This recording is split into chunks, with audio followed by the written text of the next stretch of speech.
In this video, I'll show you how to use Gemini in Google Workspace on your computer. First, open your web browser on your computer and sign into your Google account.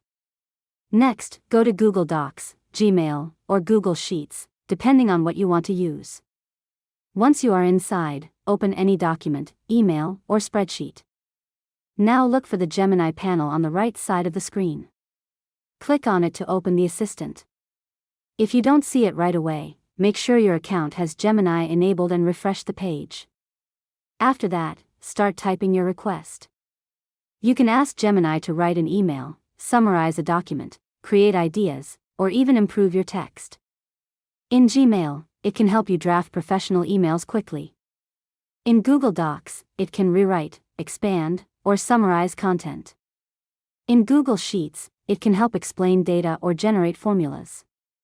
Next, review the response carefully. If you want changes, you can refine your request by asking for a shorter version, a more formal tone, or a simpler explanation. Once you are satisfied, click to insert the content directly into your document, email, or spreadsheet. Finally, keep practicing different prompts so you can get better results and use Gemini as a daily productivity tool inside Google Workspace. And that's it. You've successfully learned how to use Gemini in Google Workspace on your computer. If you found this tutorial helpful, make sure to subscribe to LearnModelab for more tutorials.